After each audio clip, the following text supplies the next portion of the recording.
Estamos camino al agro, hoy desde el municipio de Amagá, en el suroeste antioqueño, Colombia. Estaremos visitando una finca que se dedica a la producción limpia de plantas aromáticas, medicinales y algunas hortalizas, manejando adecuadamente los agrobiológicos. Así que acompáñenos. Desde épocas inmemorables, el hombre ha utilizado las plantas como alimento, medicina y aromatizantes en su dieta cotidiana. Las formas de utilización son múltiples de acuerdo a la ocasión. Por eso es de vital importancia la forma de cultivarlas y el manejo adecuado de las plagas y enfermedades, evitando a toda costa la contaminación con agroquímicos. Nos encontramos en la finca La Cesta en el municipio de Amagá y nos acompaña el día de hoy el doctor Diego Fernando Echeverri. Doctor, bienvenido al programa. Igualmente, bienvenidos. Bueno, esta finca se dedica al tema de producción de hortalizas, tiene un poquito de café, aromáticas y medicinales. Cuéntenos, ¿usted cómo llega a este tema de estas hierbas?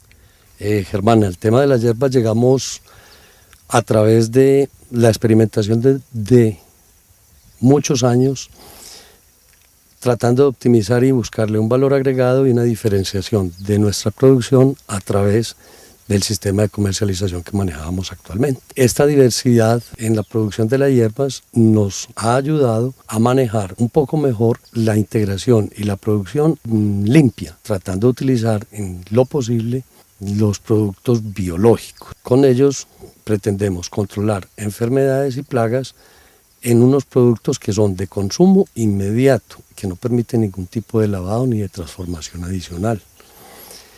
A través de esto hemos llegado a implementar ciertos parámetros agropecuaria limpia en nuestra granja. Esto pues en términos de biología y todo, entiendo que usted era también cebollero. ¿Cómo cambia de la cebolla esto? Las empresas agrícolas son muy cambiantes, las condiciones ambientales también han cambiado. Entonces, los temas de enfermedades y plagas en el cultivo de la cebolla hacen que en las condiciones ambientales donde nos encontramos la eficiencia fuera menor y el costo versus el beneficio disminuía enormemente. Por eso tomamos la decisión de ir buscando otras alternativas de producción agrícola que nos permitieran continuar con la viabilidad de la empresa. Bueno, entonces ahora sí vamos a meternos en el cuento de los biológicos. Usted hace un manejo más limpio, va hacia la producción pues cada vez más limpia. Hablemos un poco de esto ya como en el esquema general de la finca. Sí, Germán, el esquema general de la finca manejamos 99% producción limpia, utilizando las herramientas que han ido desarrollando a través de las investigaciones, como los hongos biocontroladores, como los aceites, los elementos trazas, los elementos primarios en el control de cierto tipo de enfermedades y de parásitos en las plantas. Este proceso comienza desde la plantulación en el semillero, donde a través de inoculación de las micorrizas, del tricoderma, estimulamos la germinación de las plántulas y la inoculación de estos microorganismos que son potencializadores de germinación y crecimiento de las mismas plantas.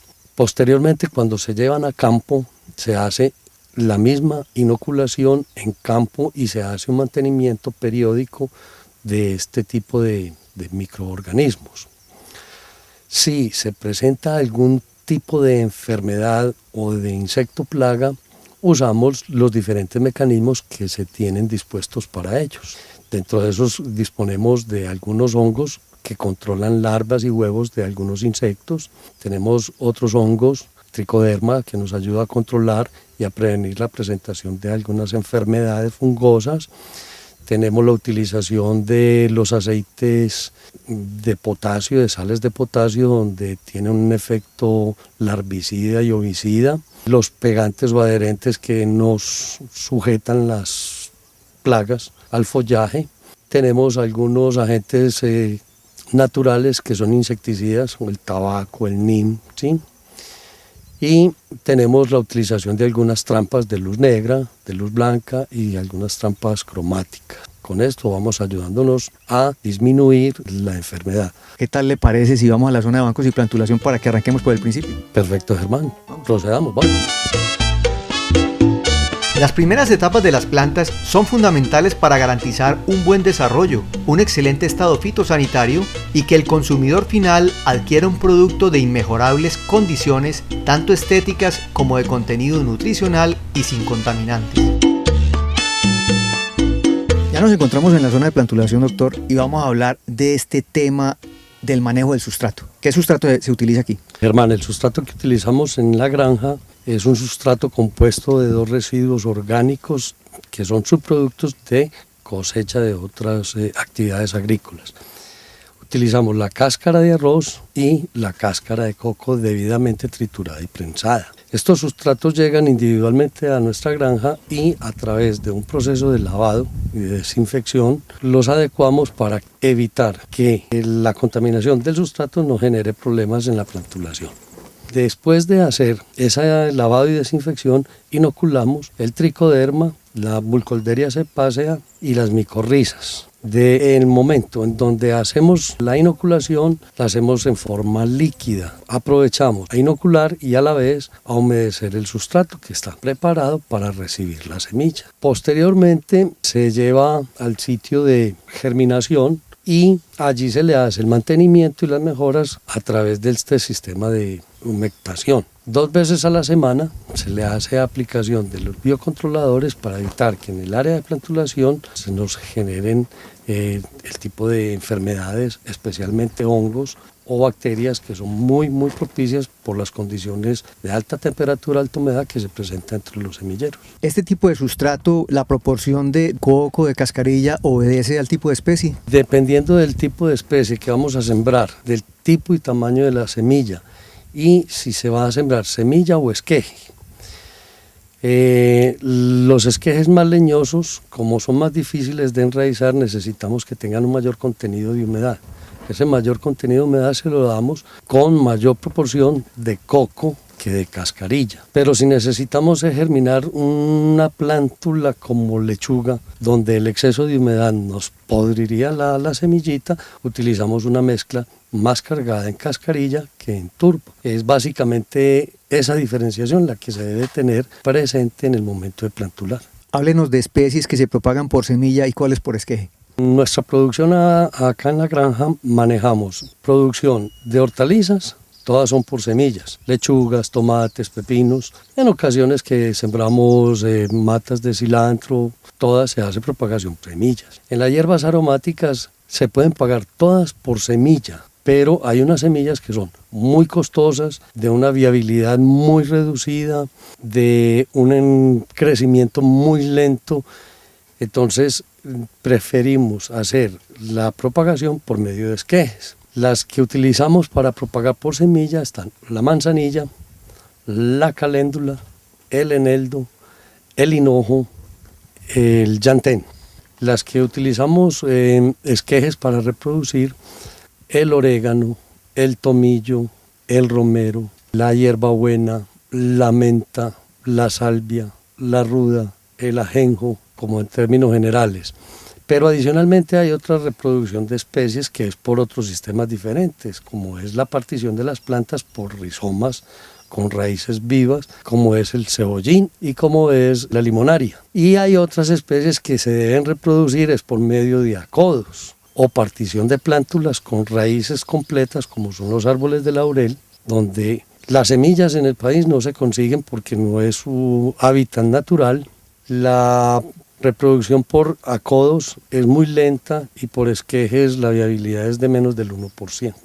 Entonces se utilizan esos otros 2 tipos, los esquejes en acodo aéreo y la partición de plántulas con raíz.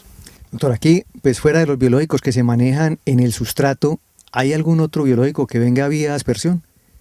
En el manejo del tanque de fertirriego para humectar se hace siempre la preparación con 3 tipos de biológicos. El tricoderma, como norma general, es el hongo estrella en control de enfermedades. A los 2 días, para evitar que haya una competencia del tricoderma con los otros hongos biocontroladores, aplicamos el paelomisis, que nos ayuda a prevenir ataques de chupadores, raspadorcitos de follajes. Y utilizamos hongos y levaduras que vienen líquidas para aplicar también en el follaje, donde nos va a ayudar a alimentar el tricoderma que tenemos, el paelomisis que tenemos para que no se nos muera, y las levaduras nos ayudan a descomponer, en cierta medida a transformar todo este proceso de transformación de la materia orgánica. Entonces las plantas de aquí salen inoculadas para el campo. Y aquí salen inoculadas para el campo. Es importante obtener toda la información posible cuando se trata de implementar cultivos limpios y así evitar gastos innecesarios ensayando y cometiendo errores. Existen innumerables fuentes de conocimiento acerca del tema, pero cuando se cuenta con la asistencia técnica adecuada, los procesos pueden agilizarse y llegar más rápido a la meta propuesta. Bueno, Diego, vamos a hablar del tema de los germinadores. ¿Qué cuidados hay que tener con los germinadores cuando se maneja producción limpia? Germán, lo que tenemos que tener en cuenta en la producción limpia, en el tema referente a germinadores, lo dirigimos básicamente a 3 aspectos. El primero, tenemos que tener un sustrato idóneo para la semilla o el esqueje de plántula que vayamos a querer pues en nuestro germinador. Eso va relacionado directamente a las necesidades de humedad que la planta o la semilla requieran para su germinación y las condiciones de retención de humedad de la misma. 2, tenemos que tener un sustrato en el cual debemos garantizar la inocuidad del mismo, es decir, estar libre de patógenos que puedan afectar directamente nuestra planta. Patógenos tales como son hongos, nemátodos, bacterias y demás. Para esto lo que usamos es un pool de microorganismos que en nuestro protocolo se llama llenado de vacío biológico, donde lo que queremos es incorporar a ese sustrato que hemos tratado previamente, que garantizamos que está libre de patógenos, y lo vamos a inocular con microorganismos como es el tricoderma, como es el metarrhizium, como es la Burkholderia cepacia, como son las micorrizas, con el fin de que ese pool nos prevenga de posibles patógenos y posibles enfermedades a nuestra plántula en campo. El tercer paso para tener una plantulación y una germinación exitosa es, después de esa inoculación, continuar con un plan de reinoculación de los mismos microorganismos dependiendo de la plántula y de la susceptibilidad de la misma a diferentes plagas. Es decir, si tenemos identificados problemas de nemátodos, hacemos aplicaciones de hongos controladores de nemátodos, de extractos de ruda. Si tenemos un problema básicamente de hongos, tenemos Fusarium, tenemos otros demás, entonces lo que hacemos es una aplicación de tricodermas. Si tenemos problemas de chisas, hacemos aplicaciones de Anisafer en Metarrhizium, que los van a controlar las plagas de distintas maneras y con diferentes métodos de acción, dependiendo de la plaga que queramos tratar. Esto es previamente el sustrato desinfectado, ¿cierto? Sí, señor. Básicamente lo que tenemos es previamente el sustrato desinfectado porque proviene de diferentes zonas donde tienen problemas endémicos. Es decir, si trabajamos un sustrato de coco que proviene de la costa, que puede contener sales y otras cosas que nos van a afectar directamente la germinación, o puede provenir de plantas, pues en este caso sería la cascarilla del arroz, que proviene de zonas donde la aplicación de productos químicos es muy alta y pueden estar almacenados de alguna manera o en la superficie o en la parte interna de esta. Entonces lo que hacemos es una desinfección para garantizar inicialmente que no tenemos un patógeno que nos va a afectar. De ahí en adelante lo que vamos a trabajar es una prevención y ocupar ese espacio que dejaron los patógenos con microorganismos benéficos. Bueno, Diego, hay otros problemas que vienen en el agua. ¿Qué tenemos en relación al agua? Con respecto al agua, lo ideal es trabajar con aguas tratadas de la mejor calidad posible. Es decir, tenemos que tener regulaciones de pH, dureza, alcalinidad y sobre todo de la inocuidad biológica. Lo ideal es trabajar con aguas tratadas, en lo posible de acueductos que hagan ese mismo tratamiento previo, y si no, hacer tratamientos directamente en campo o en finca. Ya con todo este procedimiento pues estamos garantizando unas plantas que van inoculadas al campo. Exactamente, entonces lo que estamos haciendo es llevar una planta, como llamamos nosotros, vacunada, que va a ir con una prevención inicial y con un potencial de defensa mucho más arraigado a sí misma que lo que puede hacer una planta que no lleve ningún tipo de inóculo. En este momento hemos llegado a la primera etapa del cultivo de las plantas aromáticas, medicinales y hortalizas en forma limpia y sin el uso de agroquímicos. Se ha ilustrado la metodología de germinación de semillas y el enraizamiento de plántulas. En nuestro próximo programa miraremos el trasplante en campo y cómo desarrollar el cultivo siguiendo la misma línea de producción limpia.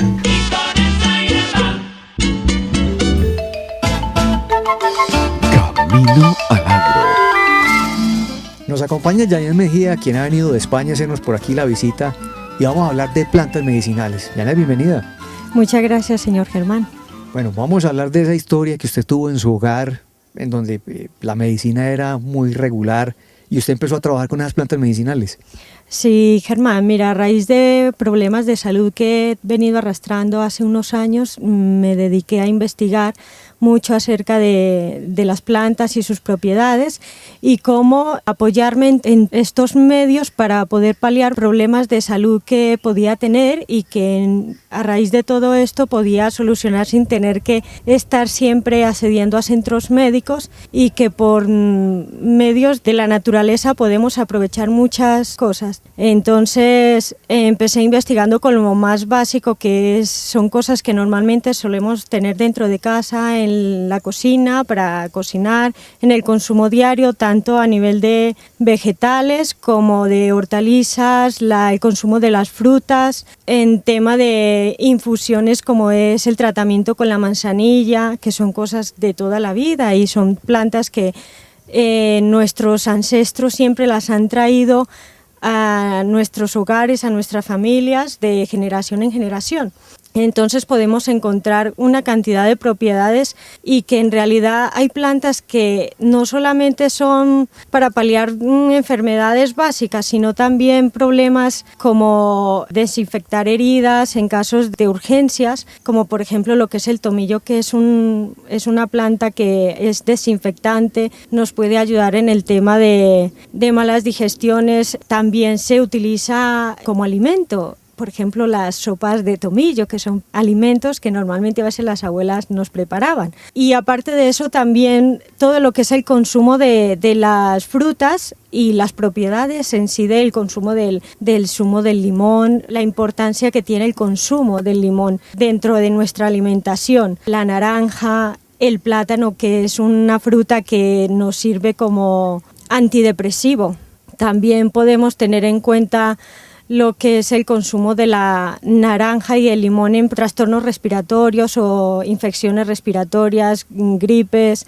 También se pueden utilizar lo que es la aloe vera, por ejemplo, que es una planta que está dentro del jardín y que es una planta que nos sirve en problemas de tanto externos como internos, a nivel interno del organismo. Hablemos qué se puede utilizar en esos problemas cotidianos en las casas, fiebrecitas en los niños, dolores de estómago, dolor de cabeza. ¿Qué podemos usar ahí en hierbas? En fiebres tenemos lo que es lo más típico para nosotros, que es lo que llamamos la caléndula o la rosa amarilla, que es un antitérmico bastante potente en infusión y también sirve en temas de conjuntivitis. A nivel de hacer infusión y lavar los ojos con unas gasas, hacer limpieza en temas de conjuntivitis, y en fiebres hacer infusión y beberla. Es una planta bastante potente en temas de fiebres. En problemas de estómago tenemos lo que es el tema de la manzanilla, que es una planta bastante digestiva, el anís. En los niños pequeños, en los bebés, una infusión de anís, hervir una infusión de anís y darle en el biberón a un bebé es muy importante cuando tiene problemas de gases, está con estreñimientos. Es una planta que es muy fácil de poder acceder a ella, las semillas del anís. También tenemos las semillas del cilantro, que también es muy efectiva. El cilantro también es una planta bastante potente en problemas digestivos. Entonces aquí tenemos muchos ejemplos de plantas que nos pueden servir y no recurrir siempre a las drogas. Gracias a Dios, es algo que deberíamos de tener siempre en cuenta, porque si retomamos a nuestros ancestros, son personas que vivieron muchos años y que no tenían los problemas de salud que ahora se nos presentan. Ahora las personas el ser humano tiene más complicaciones a nivel de todo el aparato digestivo, a nivel de todo el organismo, enfermedades crónicas, enfermedades muy complicadas, porque dejamos de un lado todo lo que es la medicina natural y todo lo que nos puede brindar la madre naturaleza, olvidando de que formamos parte de la madre naturaleza, y es algo que deberíamos de retomar para mejorar el sistema de vida y mejorar el sistema inmunitario del ser humano. Es muy importante el cambio de alimentación, la variedad de consumo en el tema de frutas, hortalizas, no consumir tanta harina, hacer una variedad más estricta en el tema de la alimentación y enseñar mucho a nuestros hijos la importancia del consumo de las frutas y las hortalizas para tener una buena salud y poder llegar a tener muchos años de vida y tener una larga vida como nuestros abuelos. Es muy importante enseñar eso a nuestros hijos. Camino a la Gloria de Corpoica, y él nos va a invitar a un importante evento que se va a llevar en la ciudad de Medellín en el mes de julio. Mauricio, cuéntenos. Sí, Germán, muchas gracias. El próximo 22 y 23 de julio tendremos el 7º Seminario Internacional de Frutas Tropicales. Lo realizaremos en el aula magna de la Universidad Pontificia Bolivariana y esperamos contar con la presencia de expertos nacionales e internacionales en estos temas de frutales y de todos los usos adicionales que las frutas tienen para el consumo humano. Bueno, ¿hay un tema en especial que van a tratar en el seminario? Precisamente nuestro énfasis, el énfasis que le hemos querido dar al seminario es la agroindustria y los usos terapéuticos y alternativos que las frutas tropicales tienen para beneficio del consumo humano, además de los temas agronómicos de mejoramiento genético, de manejo integrado de plagas, de comercialización, etcétera. Bueno, amigos televidentes, ya saben que pueden encontrar toda esta información sobre el seminario de fruticultura en la página www.caminoalagro.com. Camino al Agro. Tecnología para el campo. Con el patrocinio de Ferragro. En estos casos, para agua de consumo, tenemos las plantas de tratamiento. En partes es muy necesaria, en otras partes no es necesaria porque el agua es muy clara. Las plantas en este caso se utilizan, digamos, en las fincas donde el agua viene muy sucia de pantano por arroyos, el invierno le afecta mucho. Hay dos formas, una es de solo quitarle el lodo, otra es de tratarla totalmente para consumo, incluso consumo humano, cuando son aguas demasiado sucias. Me refiero a que tengan bacterias en las fincas donde hay riego, el estiércol va a contaminar el agua. En este caso es muy importante tratar el agua para que el ganado tome agua limpia y allí hay mucha economía en desparasitación. Bueno, yo me imagino que estas bombas pues tienen como unas partes de filtrado. ¿Por qué no nos describe esas partes? Para filtrar el agua es necesario tener los parámetros del agua, qué contaminación tiene y qué tipo de bacterias. Dependiendo de esto se diseña la planta para purificar el agua. ¿Y esto lleva qué? ¿Gravas? ¿Lleva mallas? ¿Qué lleva? Lleva unas gravas, hay unos filtros de grava y hay unos componentes de unos químicos y fuera de eso se le adiciona cloro dependiendo el tipo de agua. Mirando esta planta que tenemos pues aquí a nuestras espaldas, vemos que la planta es muy automática. ¿Ella se autolava? Esta planta es una planta de las que llamamos plantas automáticas, que ella misma se lava dependiendo cómo se programe, para que se lave cada 2 días o todos los días, dependiendo la suciedad del agua. Uno la programa que lave cada 2 días o cada 3 días y a determinada hora ella comienza a lavarse automáticamente, termina el lavado y sigue el proceso normal. Bueno, cuando uno trata el agua en la finca, cuando le hace todos estos filtrados, ¿qué beneficios grandes puede tener? Muchos beneficios. El agua, cuando se trata el agua y todo el ganado va a ir con agua tratada, cualquier animal que sea, va a tener una economía bastante alta en desparasitación. El ganado va a tomar agua limpia y así esté lejos el bebedero de agua limpia, ella busca el agua limpia, así tenga el agua sucia al pie, mejor va a buscar el agua limpia. Camino al Agro. Estuvimos Camino al Agro desde el municipio de Amagá en el suroeste antioqueño, Colombia. Estuvimos viendo la primera parte de un cultivo de aromáticas, plantas medicinales y hortalizas cultivadas en forma limpia. En pantalla encontrarán nuestro correo electrónico y nuestra página web a donde pueden dirigir todas sus inquietudes. Y nos vemos Camino al Agro.